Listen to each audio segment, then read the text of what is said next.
Otra tarde, una conferencia en la sala Melies. Esta conferencia es Vamos al Mictlán. Las conferencias que hemos tenido es para aprender a desmenuzar un poquito las tradiciones y costumbres que llevamos a cabo, de dónde vienen, de dónde surgen y por qué es que se practican, cómo se practican. Sin embargo, cuando hablamos de la de Dulce o Truco, que hablamos de la verdadera historia de Halloween, nos remontamos varios siglos atrás, pues con la de Vamos al Mictlán es posible que nos estemos remontando a milenios. Es una festividad prehispánica, el Día de los Muertos, pero para calcular la fecha exacta de cuando se empezó la costumbre mexicana es pero muy complejo. Me perdonarán las fechas en las que vengo esta tarde-noche, pero estuve todo el santo día en el Panteón de Oriente. Entonces, entre caminatas, acomodar y toda la cosa, pues vengo un poquito comodino. Pero como sé que son muy comprensivos, así voy a continuar. La conferencia se titula Vamos al Mictlán, y para hablar de Mictlán es necesario hablar de Mictlantecutli. Mictlantecutli es la versión del dios de los muertos para los mexicas. Yo creo que es interesante ver cómo todas las culturas ancestrales han denominado un dios de los muertos. Siempre ha sido necesario tener esa deidad que te explique por qué los cadáveres, a dónde van los espíritus. En el caso de los romanos, pues era Plutón. En el caso de los griegos era Hades. En el caso de los nórdicos era Hela. Y pues en el caso de nosotros, bueno, de nuestros ancestros de la tierra en la que pisamos, es Mictlantecutli. Algo interesante a resaltar con todas estas deidades de la muerte es que todos señalan que las almas después de muertos van a una especie de prueba. Casi todos los infiernos, inclusive los egipcios con el Doat, el de Anubis, todos tenían que pasar por una prueba después de muertos. Todos tenemos que seguir un camino. Mictlantecutli no era la excepción. Él te pasaba 9 niveles infernales para llegar a la salvación. El Mictlán. ¿Qué es la palabra Mictlán? Bueno, se deriva de 2 etimologías. La primera, Mic, que significa muerte, y Tlán, que significa lugar o espacio. Es el espacio de la muerte, el lugar de la muerte. Mictlantecutli, que es la deidad que tenemos acá. Tecutli significa señor, señor pero no de edad, un señor de título. Él es el señor del espacio de los muertos, literalmente es su nombre. Los espacios que él te ponía era el Chiconahupan, un lugar donde habitaban los espíritus del Xoloscuincle, de quien vamos a hablar más adelante. Era necesario tener un Xoloscuincle para que cruzaras los demás niveles del Mictlán. Este era perdón, la pronunciación es un poco compleja, Tepeclín, cerros que se juntan. Según los niveles de los que hablan, son cerros que están en constante fricción y movimiento. Incluso un autor muy famoso de talla internacional como J.R.R. Tolkien se inspiró en este nivel del Mictlán para crear unas montañas que combatían en la novela del Hobbit. Estas montañas siempre están en constante fricción y se rumoraba que tenía que saber el alma guiarse para evitar ser triturada, porque cuando estas montañas te trituraban, te podía pasar lo que según los mexicas era lo peor después de la muerte, que es el olvido total. En todos estos niveles el alma corría el riesgo de ser olvidada, y una vez que es olvidado, ya no existes para nada. En ningún plano tu alma puede realizarse. Tenemos el otro nivel, que es el Ixtepel, que es el cerro de Pedernales. Se suponía que al mínimo roce del alma con alguno de estos pedernales en el cerro, todo se prendía en una poderosa llamarada, creyendo que es una visión etimológica similar al infierno cristiano, que es un lugar lleno de llamas. La intención era cruzar el alma en la oscuridad sin rozar esos pedernales para evitar encenderlos. Luego teníamos uno de los más peligrosos, que es el Itzecajecayán, que es el de viento de obsidiana. La obsidiana es un mineral, es una piedra filosa negra que tiene muy filoso el bordecito. Y el viento de obsidiana, eso es lo que te estaba diciendo, que venían muchas navajas de obsidiana y el alma tenía el riesgo de ser rebanada por una de ellas. Luego tenemos uno muy similar al pasado, que es el Peniactacoayán, que ese era vientos poderosos, vientos que simplemente aislaban tu alma a las tinieblas, y también tenías que ser lo suficientemente resistente para ir en contra de ese ventarrón. Luego seguía el Tiniminaloayán, que eran las puntiagudas ciatas, en donde si te caías del sendero, tu alma era perforada. Como pueden ir viendo en todo lo que les voy diciendo, la intención de cada nivel era destruir tu alma, cueste lo que cueste. Porque ahorita vamos a llegar al por qué, que es lo más interesante. Luego llegabas al Tecoyonuan o al Loayán, el sendero de los jaguares. En este espacio, el que tenía que sacar la casta no era el alma misma, sino el Xoloscuincle, que tu Xoloscuincle combatía con centenares de jaguares infrahumanos. Estos jaguares eran pues del reino de los muertos. Y si tu jaguar podía soportar eso, el último nivel era el Esmictlán, que era donde había una laguna de aguas negras que estaban hechas de todas las almas que no habían pasado las pruebas anteriores. Esas lagunas eran las almas ya descompuestas, y si se contaminaba el alma que ya estaba terminando el sendero, te quedabas ahí para hacer la laguna simplemente más grande. Pero si tu espíritu era lo suficientemente fuerte como para sobresalir esa última prueba, llegabas con Mictlantecutli, el dios de los muertos. ¿Y cuál era el premio? Podemos ver en la imagen que Mictlantecutli está sentado y junto a él está un perro. Pero este perro, este Xoloscuincle, no tiene la cara de un Xoloscuincle normal, tiene un cráneo también humano. Era un simbolismo de la pérdida de la mortandad. Mictlantecutli tomaba tu alma victoriosa y el premio era que él te devoraba. Pues mejor no quiero ganar, ¿verdad? Es que cuando Mictlantecutli te devoraba, era la única manera que tu alma tuviera la habilidad de volver cada que ponían tu altar de muertos. Entonces sí, todos querían ser devorados por él. Y luego el perro devoraba a Xoloscuincle, que reencarnaba en otro Xoloscuincle para ayudar a otra alma en un futuro. Se fijan, los niveles son muy parecidos a los niveles que aparecen en la Divina Comedia de Dante Alighieri, pero son culturas muy diferentes. Luego tenemos la leyenda de la flor del cempasúchil. Sabemos que esta flor característica de aquí de nuestra tierra latinoamericana se utiliza para los altares de muertos. Pero ¿sabemos por qué se utiliza esta flor específicamente? Yo no sé. Podemos atribuir que es porque se da mucho en esa época y hay que usarla, pero tiene un simbolismo mucho más bello detrás. Lo primerito y lo más importante es su coloración. Esa tonalidad naranja tan chillona era un simbolismo de luz, es una veladora natural. El muerto podía ver ese tono de luz, podía acercarse al altar, por eso se le hace un camino de cempasúchil. Y además el olor se supone que es una esencia que llega al otro plano y los muertos lo detectan y se acercan. Pero hay una leyenda detrás de cómo se creó esta planta, y es la leyenda de Xochitl y de Huitzilin. Estos dos personajes prehispánicos, Xochitl, una dama, Huitzilin, un caballero, se amaban con mucha intensidad. Huitzilin es un nombre más propio del sur, casi llegando a Mérida, o sea, a lo que colinda ya con Sudamérica. Y Xochitl, ella sí era una mexica. Sin embargo, ellos dos pues estaban enamorados, y en alguna ocasión las tribus mismas entraron en guerra. Una historia muy shakespeariana.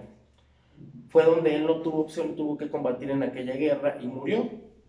Cuando él perece, él se muere en la cuarta era del sol. ¿Sabían ustedes que para los prehispánicos, antes de que existiéramos los humanos como tal, hubo 5 eras del sol? En la primera éramos unos peces. ¿Han visto la forma del agua? De Guillermo del Toro. Éramos como ese pescadote. Éramos así una mezcla entre humanos y anfibios. Después que fuimos evolucionando con la segunda era del sol, vamos mutando y mutando. Y en la cuarta era del sol, Tonantzin, que era Tonahui, que era el dios del sol, él era el que mandaba esas encomiendas porque sus rayos solares nos iban moldeando. La quinta era del sol hubo 3 protagonistas, que es Tonahui, Mictlantecutli, que ya lo conocimos, el Señor de los Muertos, y Quetzalcóatl. Esos 3 dioses hicieron al ser humano como es hoy en día. Pero el de la cuarta era, que todavía no existíamos como éramos, en Xochitl y Huitzilin, va y le reclama a Xochitl a Tonahui.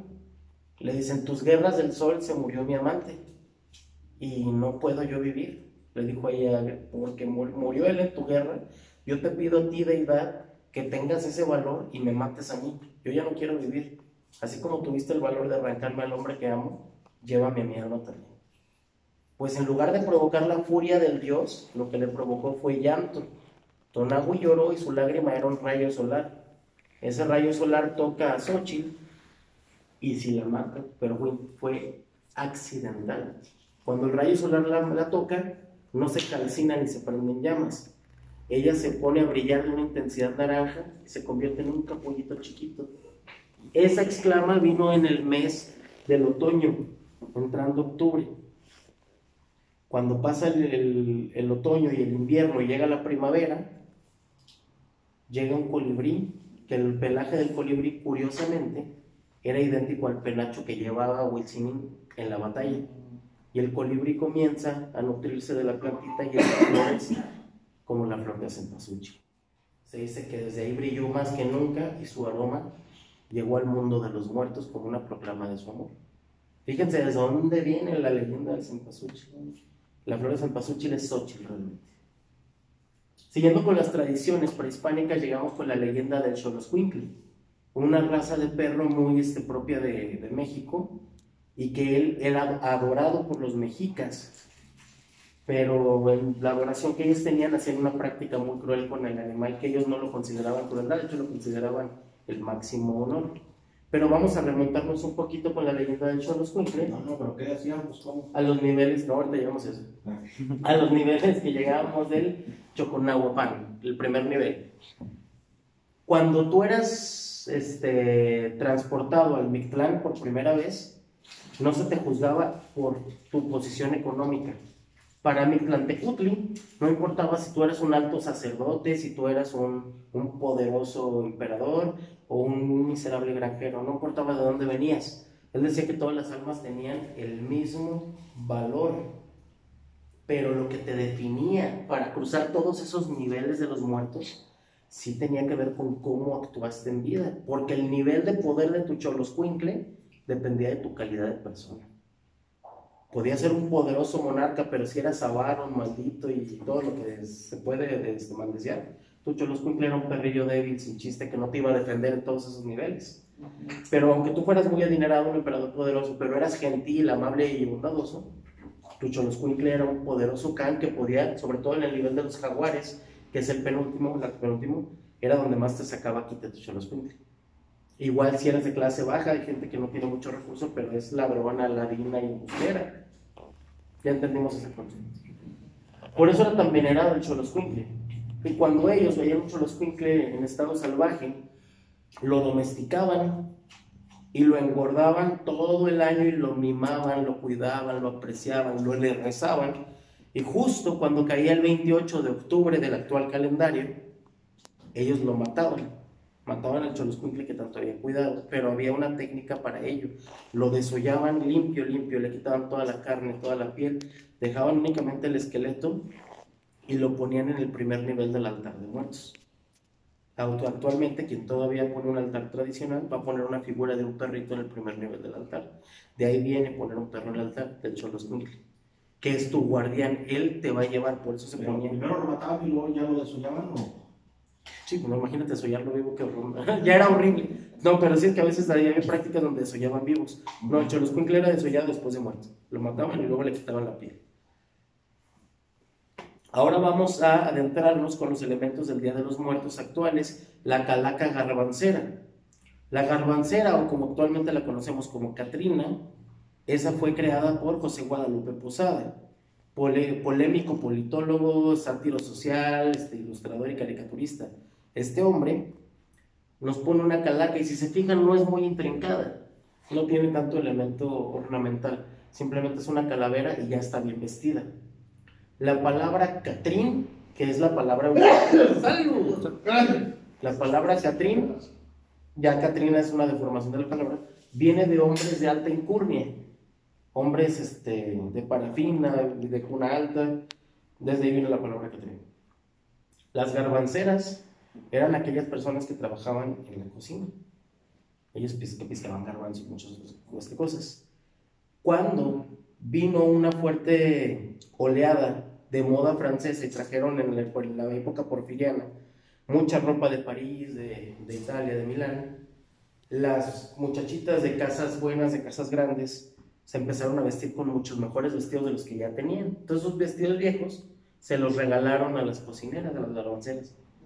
Y estas garbanceras se vestían como la Catrina, se vestían muy, muy lujosas y se iban a la plaza de armas a presumir y se dice que se comportaban muy prepotentes. Ellas aparentaban lo que no eran, les gustaban las apariencias, ellas se lucían. Entonces la calaca, como la conocemos la garbancera, es una sátira al deseo del ímpetu mexicano de que muchos quieren aparentar lo que no son. Es una sátira social, pero se deforma en nuestra época contemporánea, que vamos a analizarlo después. Se le da el nombre de Catrina gracias a Diego Rivera, que hace un mural que se llama Una tarde dominical en la Alameda. Este mural famoso, a todo el mundo le llamó la atención porque la garbancera ya había sido popular desde su lanzamiento. Y luego Diego Rivera la pone en un mural donde incluso está junto a él. Ahí está él en un autorretrato. Pero curiosamente, él ya no la nombra garbancera, la nombra Catrina, porque a él le llamaba la atención cómo estaba lujosamente vestida comparándola con un Catrín. Entonces la palabra Catrina tiene mucho más inserto social, funciona mejor y se le va denominando Catrina, Catrina, Catrina, hasta que llegamos a la Catrina contemporánea. Después de diversos proyectos hollywoodenses, la imagen de la Catrina agarra más fuerza. Yo les pregunto, aquí vemos diferentes generaciones sociales mexicanas. Hay unos que nos tocó crecer en la época de los inicios de los 2000, parte de los 90s, otros que les tocó los 80s mejormente, inclusive de los 70s. ¿No han notado que últimamente está mucho más de moda vestirse de Catrina y Catrina? Antes no pegaba con esa incurnia, ¿no? Antes era, a lo mucho en casas tradicionales poner el altar de muertos y se hacían los festivales de calaqueando y decir versitos de calavera y se acabó. Pero agarró una fuerza tan canija el Día de Muertos debido a una película de James Bond donde montan un desfile monumental del Día de los Muertos como no se había visto realmente. O sea, Hollywood se adelantó a la época y nos monta un festival que ni siquiera en Pátzcuaro hacían así, no era igual. Entonces agarra mucha fuerza y nos ponen unas muchachitas muy guapas que ahora se maquillan y ahora le echan más ganas al maquillaje, ya no es como la garbancera original, ahora tiene más elementos florales, más adornos, más... Y es un llamativo turístico. Finalmente, la imagen de esta Catrina da impulso internacional y se reconoce a la Catrina como un elemento mexicano. De hecho, hay una película llamada El Libro de la Vida, creo que el productor es Guillermo del Toro, que nos muestra a la Catrina como si fuera incluso ancestral. La pone a nivel de dioses antiguos prehispánicos y no es cierto, la Catrina es de inicios del siglo XX. La tenemos ya caracterizada de este modo. Y no solo fue esa película de James Bond donde vemos ese desfile, sino que nos vamos más adelante, donde ya vamos poniendo elementos, ya hay talleres donde se realizan catrinitas muy bonitas, las fotografían en cementerios. Ese es el impacto que tuvo la Catrina, para llegar a las festividades del Día de los Muertos, donde todos los panteones municipales de los diferentes estados de México se llenan de puestos en lo que se le conoce como la romería del Día de los Muertos. ¿Esa foto es tuya, no? Sí, gracias, es mía. Me pueden encontrar en mis redes sociales, Dark Angel, ahí posteo todas las fotos que me apasiona sacar de estos temas. Y me ayuda mucho la gente bonita que les comparte, le agradezco mucho. Esa foto nos muestra el día 28 de octubre cómo apenas se van poniendo los puestos que querían replicar la tradición de Pátzcuaro, donde allá en Michoacán sí se hacía grande el Día de los Muertos. Pues híjole, tuvo mucho turismo, entonces lo querían hacer en Guadalajara, en Ciudad de México, en Monterrey, y las demás ciudades también quisieron participar, ¿no? Entonces en Durango ya no somos la excepción. Tenemos las calaveritas del Día de los Muertos, que hasta nos remonta a finales del siglo XIX, donde tú ponías una calaquita hecha de azúcar sólida y le ponías un poema gracioso de cómo se iba a morir la persona a la que se la estás regalando. Dicen que de ahí viene mucho humor negro mexicano, por fin. Chiste es dar un poema así jocoso, pero ájole, al final te estás muriendo, ¿no? Entonces la tenemos representada de chocolate, de azúcar y siempre muy ornamentada. Este tipo de platillo de botanita turística le gusta mucho a los extranjeros y últimamente se está retomando con los mexicanos. Yo me acuerdo que tú ibas al mercado Gómez Palacio y eran 2 puestitos los que te manejaban estas calaveritas. Vas en esta temporada al mercado Gómez Palacio, está plagado por la demanda de que otra vez queremos participar en nuestras festividades, a lo cual yo los exhorto atentamente, sigan participando en esta cultura tan bonita, pongan un altar de muertos, yo les digo cómo, ¿qué creen? En esta conferencia les publico. Así que vamos a continuar. Vamos viendo que la festividad del Día de Muertos llega inclusive a poner calaveras monumentales del tamaño de altares. Seguimos con las calaveras de azúcar para llegar a cómo se ponía un altar de los muertos, cómo se debe de hacer. El que están viendo en esa fotografía es el que mis hermanos y yo quisimos ponerle a mi mamá. El altar que yo creo que es más merecido, pues, que mi familia debe honrar. Tenemos el 28 de octubre, que es donde se pone, podemos apuntar para allá, se pone la primera veladora y se pone una flor blanca para recibir a las almas. Luego, el 29 de octubre, se prende otra veladora y se coloca un vaso con agua. Esto es para que el alma llegue y sacie su sed. El 30 de octubre se pone otra veladora, se pone un pan blanco para las almas que murieron en un accidente, porque se rumoran que si tu casa queda antes de la del altar de otra persona, las almas pueden ir pasando a no a su altar original, pueden ir recolectando lo que ocupan para llegar con bien al suyo. Después del 31 de octubre se pone otra veladora, otro pan blanco y se ponen frutos y granos para recibir a los abuelos y a los ancestros. El 1 de noviembre es el día dedicado a los niños que murieron y este día se pone la comida en el altar. Ahora sí, el 1 de noviembre ponemos qué le gustaba a la persona principal a la que le estamos dedicando. Pues le gustaba la Coca-Cola, le gustaban las papitas Sabritas, le gustaba el guiso verde, el chocolate, cigarros y alcohol, lo que le gustaba se le pone en el altar. El día 2 de noviembre, el día de los fieles difuntos, en este día es donde las almas ya encuentran el camino y vuelven del Mictlán y les regamos un camino con el altar de flores de cempasúchil para guiarlos, como les había comentado posteriormente. El día 3 de noviembre se pone el último vaso con agua, se prende copal para purificar el alma y se retira al altar antes de la medianoche. Pero vamos ahora a ver la fotografía que tienen ustedes ahí en pantalla para analizar los elementos que debe de llevar un altar de muertos. El altar de muertos más completo que tú puedes poner es de 7 niveles. Los estados, por practicidad, te hacen altares monumentales de muchos niveles para que se vea por toda la plaza. Y aunque son muy bonitos, no quiere decir que son lo más acercado a lo que se debe. El más indicado es de 7 niveles. Hay de 3, de 5 y de 7. Vamos a ver que tiene que manejar elementos.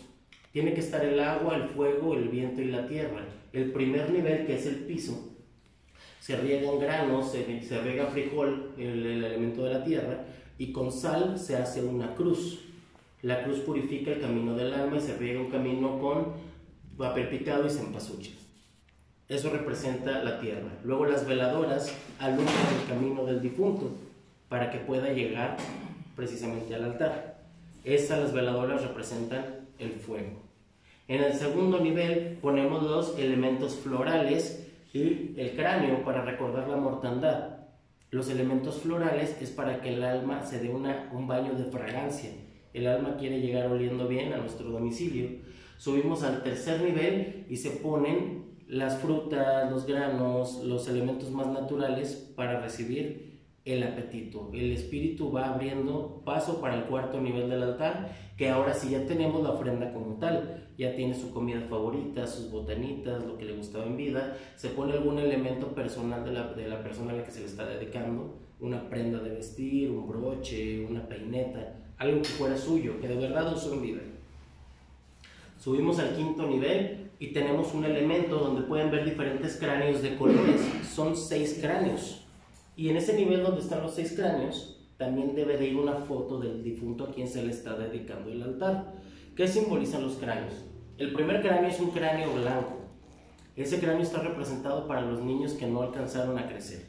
Niños menores de 5 o 6 años que se murieron y murieron puros. Luego está el cráneo azul.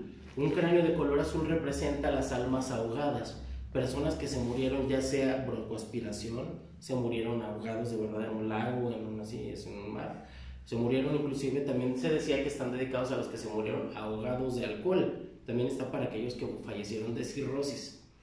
Luego tenemos el cráneo morado. Un cráneo morado es para las personas que murieron envenenadas. Puede ser que las hayan envenenado intencionalmente o que una criatura ponzoñosa como una serpiente o un alacrán les haya picado. Luego tenemos el cráneo rojo. El cráneo rojo es para las personas que habían muerto en batalla. Independientemente de la época en la que vivamos, la guerra que se haya librado, si había muerto combatiendo, se le pone un cráneo rojo en representación de que está bañado en sangre. Que bueno, en el altar prehispánico sí era sangre, bañaban una cabeza en sangre. Bueno. El siguiente cráneo es un cráneo marrón o desgastado.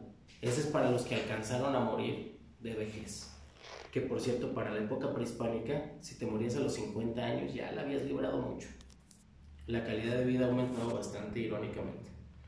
Bueno, también se podía hacer para los que habían muerto de enfermedad o de vejez. Y por último tenemos un cráneo turquesa, que es el final, uno más clarito, como un color aqua.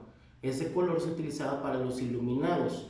Solo para personas que con un alto grado de estudios, un sacerdocio, alguien muy importante dentro de la sociedad, había muerto con mucho conocimiento en su cabeza.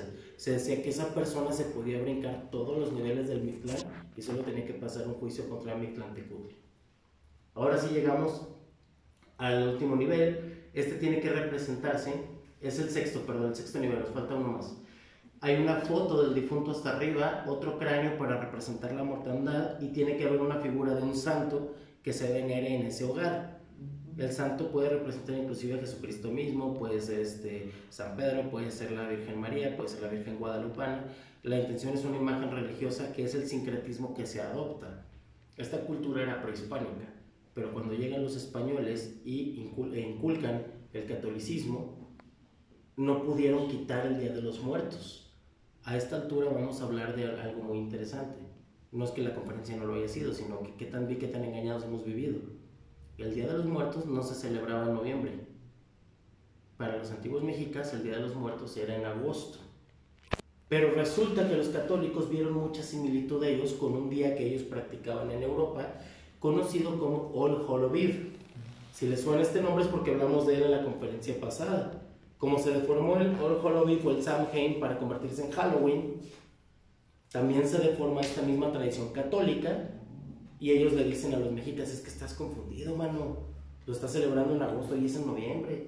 ¿Y cómo que noviembre? Y bueno, el calendario solar azteca se va suplantando, se va metiendo el gregoriano, donde ya tenemos el calendario solar. Ya son 2 estaciones, 4 estaciones, 12 meses, y se les explica que si movemos las fechas de su agosto a nuestro calendario, van colindando para finales de octubre e inicios de noviembre. Pero ellos más listillos quisieron fijar el día como el 1 de noviembre. El 1 de noviembre, que es el Día de Todos los Santos, y no les salió de todos modos, porque los mexicas hacían todo el preparativo el 1 de noviembre y lo celebraban el 2 de noviembre, porque para ellos a la medianoche es cuando venían las almas. Entonces no se pudo quitar, quisieron quitar el Día de Muertos, y a lo mucho se suman sincretismos, que es la combinación de culturas. Tenemos la cruz de sal, que esa no estaba en el altar original. Tenemos la imagen de un santo, que tampoco estaba en el altar original. Eso ya es por influencia católica. Por último, ahora sí el séptimo nivel, van a ver un arco con papel picado. El papel picado representa el viento. Y ese viento es el alma de Mictlán, es el alma del dios de los muertos, de Mictlantecutli, donde el espíritu, ya después de haber tenido todo este recorrido desde el reino de los muertos y llegar otra vez a nuestro hogar, por fin asciende al último nivel, que es el arco en la boca de Mictlantecutli, porque se lo vuelve a comer, para el próximo año permitirle volver a visitarnos. Si se fijan, ya no pasó los 9 niveles pasados, ahora solo vino a nuestro altar en 7 niveles. Se pone un altar de 7 niveles porque es el más completo, es donde se supone que nuestro difunto puede pasar más tiempo con nosotros, porque el de 3 y 5 niveles le restringe el tiempo en el plano terrenal. Habiendo visto los elementos del altar, vamos a retomar. El elemento de la tierra lo tenemos al principio, granos y sal. El elemento del fuego, las veladoras. El elemento del agua es precisamente el vasito de agua que se debe de poner en un altar de muertos, que va en el 4.º nivel. Y el elemento del viento es el papel picado. Con eso completamos un círculo perfecto que lo consideraban ellos. El ciclo de los elementos no puede ser interrumpido. Les agradezco mucho por haber venido a esta conferencia de Vamos al Mictlán. Así escuchamos un poquito más de nuestras tradiciones, y voy a hacer una invitación a petición de una persona en mi público que me dijo, es que no diste chance de preguntas y respuestas la última vez, y pues tiene razón. La última vez en la de Dulce Truco, la concluimos muy pronto, así que abro palabra, me gustaría interactuar con ustedes, abro preguntas y respuestas. El primero, no se peleen, no se pongan. Ni siquiera la personita que me preguntó. Sí, adelante. Yo tenía entendido que eran 9 niveles, no 7 niveles. ¿Del altar de muertos? Seguramente lo confundiste con los 9 niveles del Mictlán. De hecho, por eso bueno, en la escuela nos enseñan eso, que van representados los 9 niveles del inframundo. No importa de qué inframundo, nos dicen nada más 7 niveles del inframundo, 9 niveles, y se tienen que representar en el altar. Oye, pero qué peligroso, ¿a qué escuela fuiste que te mienten así? Es que hay que estar informados, ¿no? De hecho, ahorita está tan fácil como que tú agarras tu celular y si buscas en Google los niveles de altar, el más propio, el más indicado es de 7 niveles. De hecho, pues mira, Se terminó la conferencia como tal, pero tengo una imagencita que me gustaría que veas. Precisamente de eso que tú estás comentando, 9 niveles son los niveles del Mictlán. Los demás te lo voy a mostrar acá en una imagencita para que digan de dónde saco yo mi tarea. Que se crean, aquí es donde corroboro yo. Aquí es donde tenemos desglosado un poquito más estético, donde son los niveles del altar. Aquí ya vienen cosas un poquito más obvias que por eso no decidí agregar, porque a mí me gusta hacerlo más interactiva las conferencias y sin necesidad de estar leyendo de la pantalla. Pero sí, el altar, como debe de estar realizado, es a 7 niveles. Ya si lo quieres hacer más chiquito, más grande, no hay un límite establecido por obligación, pero por tradicionalismo deben ser 7. A lo mejor en tu escuela te decían que 9 porque a la maestra le gustaba ese número, o tenía 9 mesitas que podían empalmar, pero no quiere decir que sea 9 lo tradicional. ¿Se vale otra pregunta? ¿Otro comentario? La persona que me dijo que lo deja luego no quiere preguntar nada hoy.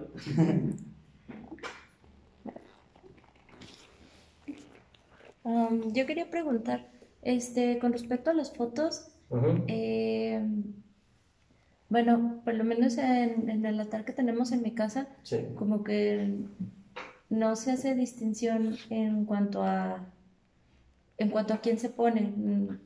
Al menos en mi familia es como de que sí vienen algunos muy cercanos, pero vienen otros que, pues un conocido que tuvimos, pues también lo vamos a poner en un altar, y es como de esa parte de que a lo mejor es curioso, pero digo, no interfiere como que en el camino del alma, en eso. En la creencia prehispánica, no. Ajá. Antes, pues, por ejemplo, bueno, complementando lo que nos estás compartiendo, antes pues, ni siquiera se ponía foto porque no había cámaras fotográficas. Lo que se ponía es algo muy similar a las runas que se utilizaban en Noruega.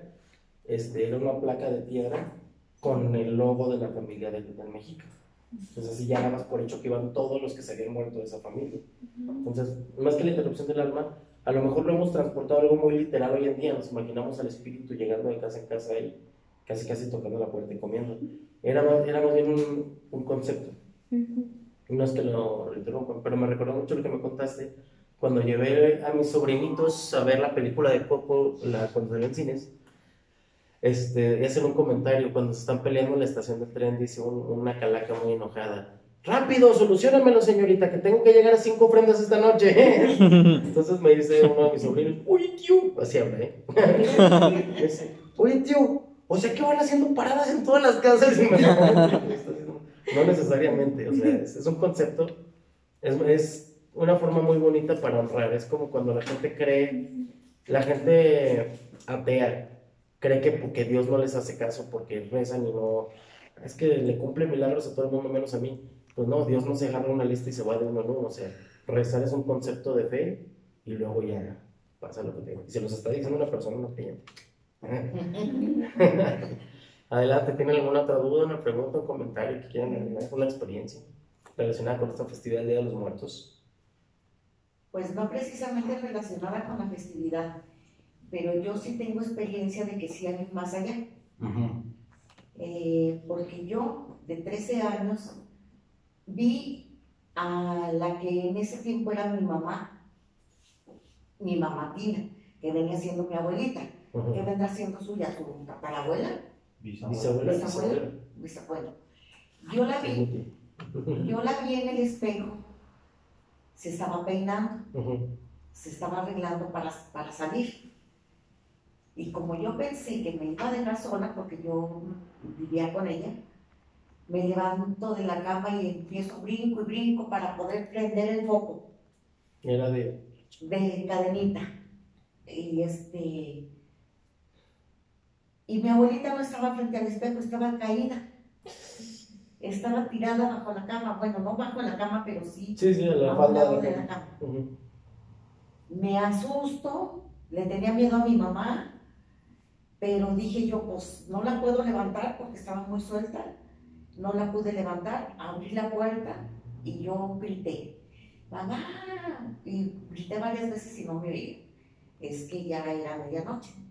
Hasta que me oyó un hermano que tengo, que es papá suyo, y ya le dijo a mi mamá y a mi papá, le habla, creo que está hablando la niña.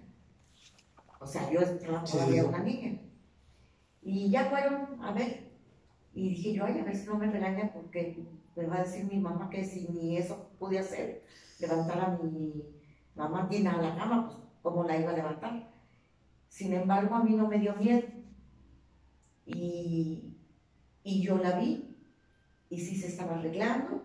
Y a mí eso nunca nadie me lo ha podido quitar de la mente porque lo viví. Claro. Las experiencias personales son nuestro único testimonio válido, ¿verdad? Ajá. Entonces, después pasan los años, muere mi mamá. Yo soy cobarde, yo no afronto, no quiero afrontar. Yo no voy al panteón, yo no voy a su cementerio. Me quedé en la casa. Y ya cuando pasan los días que se va toda mi familia a Saltillo, pues siento yo soledad. Pues se fueron a vivir a Saltillo, yo estaba sola. En realidad cambié de mi familia a otra familia. Y un día le digo a De la Hoya, le digo, acompáñame al panteón, quiero ir a ver a mi mamá. ¿Pero estás segura que quieres ir? Sí, estoy segura. Ya tenía yo 8 en mi chico.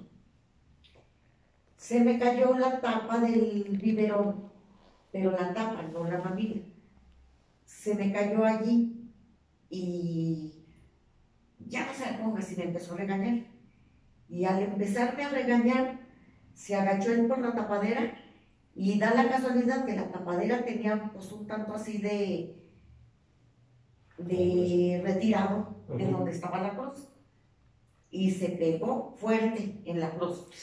¿Qué quiere decir ahí? Se dio un trancazo, la regañó mamá. Por estarlo regañando. Sí, yo para mí que eso fue. O sea que sí hay una. Bueno, pues me gustaría preguntarle, y aprovechando que tomó usted la palabra, ¿por qué cree que para aquellas épocas era más normal ese tipo de relatos que se han ido perdiendo? De hecho, usted sabe que recientemente saqué mi libro de Obscura Vizcaya. Sí. Mucha gente se sorprendió porque en el libro pensaban que iban a leer historias como las del maestro Cigarroa, que datan de inicios del siglo XX. Las de Cigarroa es en el tiempo porfiriano, todavía la persecución cristera, pero nada actual. Mucha gente me dijo que le impresionó que yo estaba hablando en las leyendas de celulares, de televisores, de que veían una serie en streaming, o sea, ya de Netflix, hablando de ese tipo de cosas. No puse Netflix por derechos de autor. Pero me dicen, oye, no, pues qué raro, ¿no? O sea, como que antes me dice la gente, me platicaban mis tíos, mis papás, mis abuelos, de historias de antes, y hoy en día entre la gente más contemporánea ya no las platican. Entonces, como que a la gente sí le dio gusto para bien que se remontara, y es que yo digo que la tecnología es muy traicionera. Sí. Pues hoy en día, es que me salió un fantasma, ¿por qué no lo grabaste? ¿Por qué no le tomaste foto? ¿Y por qué antes no sé por qué no lo entrevistaste? Bueno, no sé qué piensa de eso. Yo pienso que como antes no había televisión, cuando mucho había radio, y se terminaban temprano las únicas 2 radiodifusoras que había, que eran la XE y la XSK, o no, la XEW creo. Eran las únicas radiodifusoras que había. Entonces no había entretenimiento. Para entretener a todos los chiquillos, que eran bastantes, no faltaba la persona mayor que se sentara y toda la chiquillería alrededor de ella para estar escuchando historias. Pero sí se veían cosas. Lógico que no había luz en la calle, un árbol semejaba una cara, un brazo. Mucho tiene que ver también la mente de que uno se engaña, Sí, claro que sí. Sí. Entonces, Pero sí había más cosas. Yo para mí que estaba menos posesionado el mundo de tecnología y por eso era más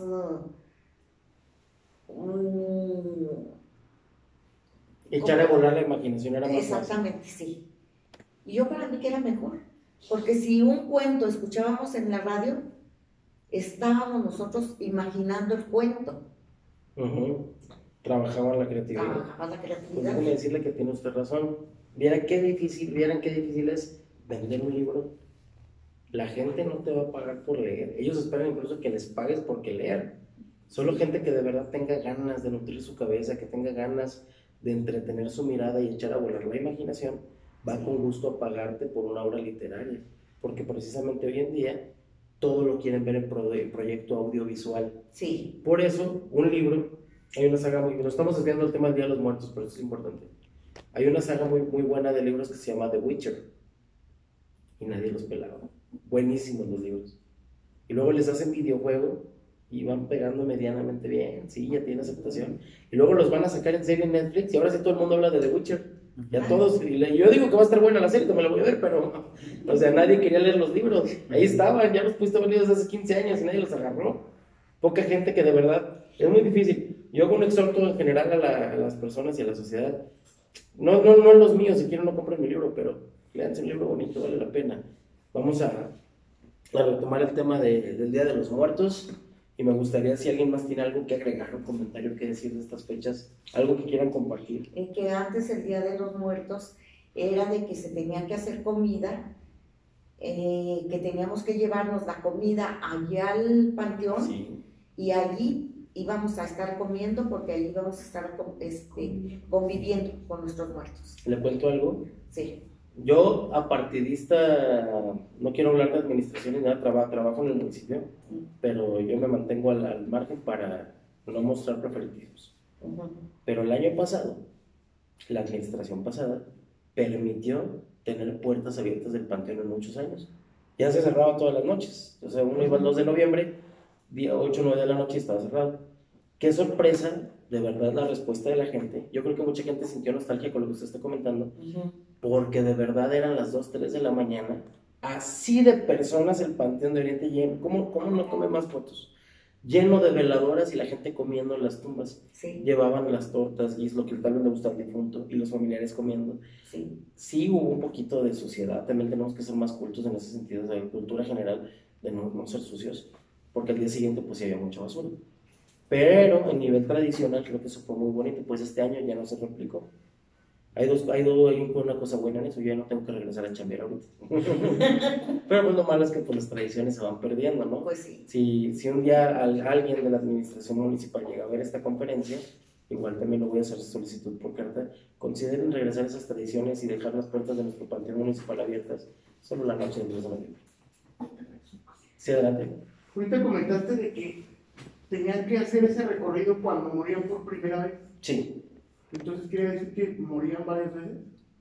Sí, bueno, la primera representación de la muerte es la de los caminos, como tú mencionas, y luego ya cuando te comía Mictlantecutli, te permitía volver, no a la vida, sino a un plano astral, para que llegaras al altar y volvías, como quien dice, a morir, porque te vuelve a comer.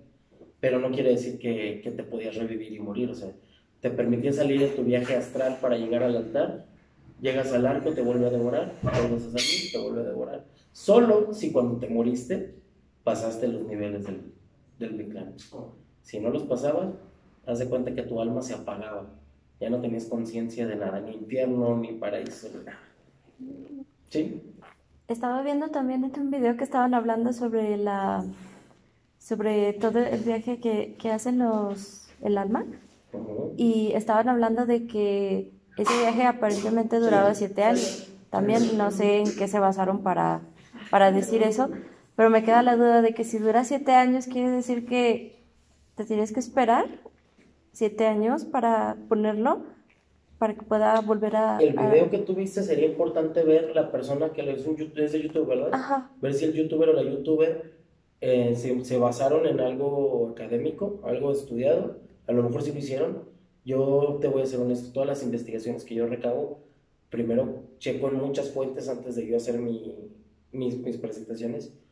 En ninguna vi eso de que tenía que pasar años. Sí se supone que es un periodo tardío para el alma, porque no transcurre el tiempo igual para muertos y vivos.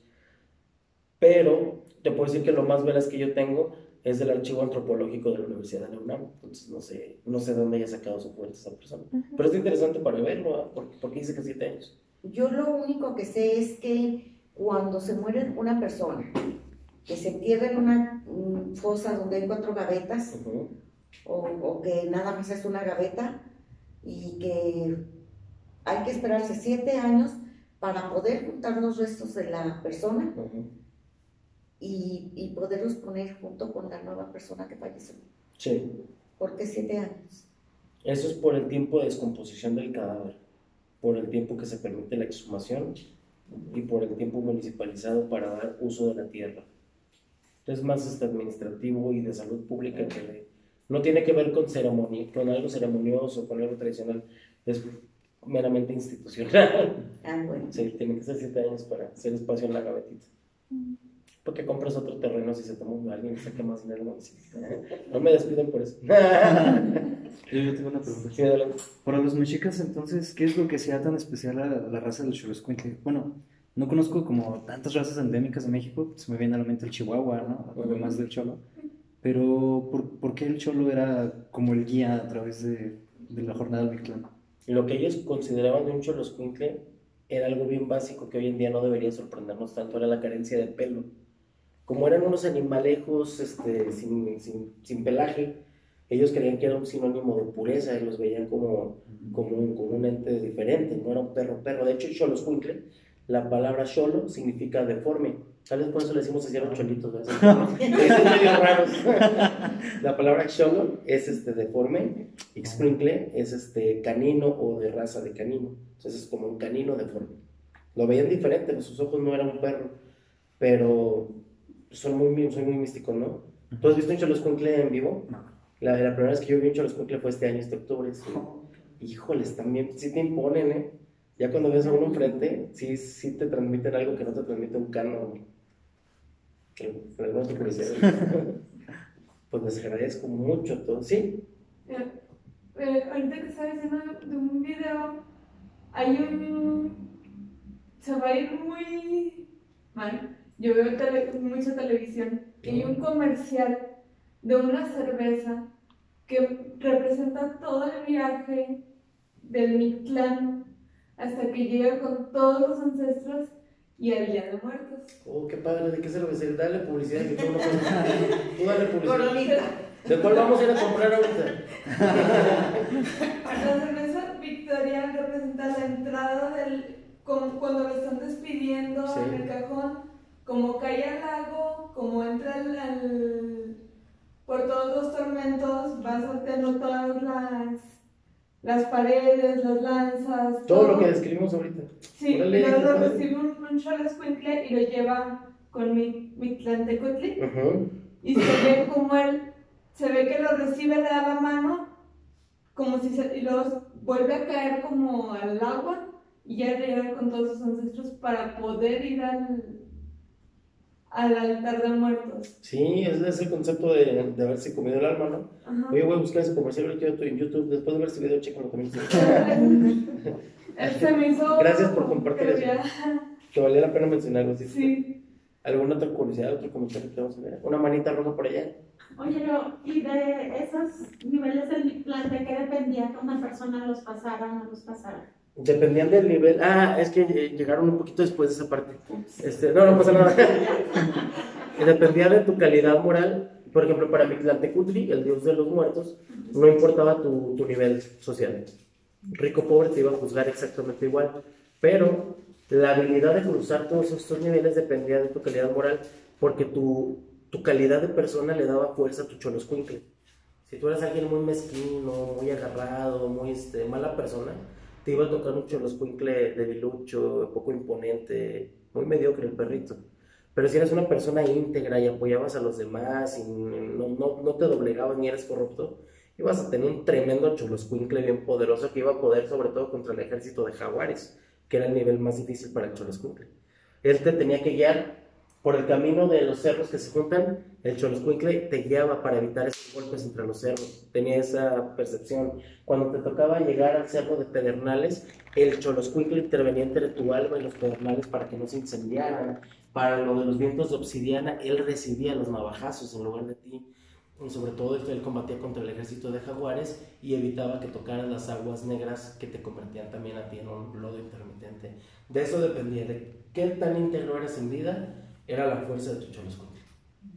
Por eso es tan importante ese perrito. Si no tenías uno de ellos, nunca llegabas a Mictlantecutli.